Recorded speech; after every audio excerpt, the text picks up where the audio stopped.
More gambling in North Carolina. The General Assembly is back in session. Right now, it's betting. Right now, back on the table. That's the question tonight. Good evening. Thanks for joining us at 6. I'm Alicia Barnes. And I'm Brian Blakely. That topic failed in the last session, but there could be something else on the gambling front. Queen City News anchor Derek Dellinger has been looking into just that. Derek, now this stems from a report that actually came out a few years ago.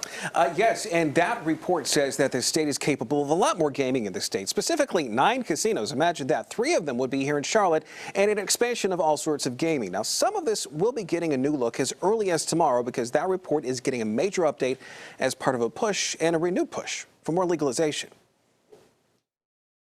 As the General Assembly meets back up, one of the top priorities already listed have to do with gambling in some way, shape, or form. What many eyes are on deals with sports betting, which experts say has a good chance of passing this legislative session. But there's something else that is catching the eye, and it could mean a lot more than just a wager. I'm sure there's been many conversations happening about how do we get this pushed through. Max Bexel is with Gambling.com, which has a base in Charlotte. They are a gambling resource, but are not associated with any effort to get it legalized in the state.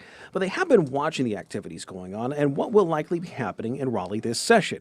Sports betting is a good bet, but lawmakers' attention may be on something else. Back in 2020, this report was released by Spectrum Gaming, a consulting firm that had been hired by the North Carolina Education Lottery to look at the future of gambling in the state.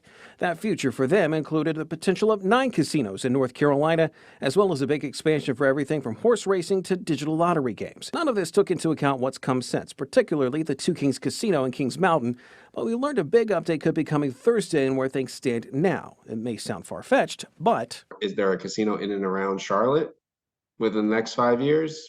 Probably. And that's on top of the one already in Kings Mountain. State lawmakers we spoke with say sports betting is the goal for now, with a renewed push coming very soon. But anything else may take a while if it ever happens at all. But it may be best to watch what happens in Raleigh. We would be very interested to understand how much conversation or mention there would be of a regulatory body, specifically of what they would be responsible for, how much power they have, who's giving them that power, and who's leading that organization would be very helpful for us to understand how serious things happen. Now, we did reach out to the consultants behind that report on the potential for gaming expansion in the state. They did confirm that they are, quote, still working on their project involving North Carolina and are not permitted to discuss it with the media. However, once they are, we will let you know what that updated report says and how it might play lawmakers. Brian and Alicia.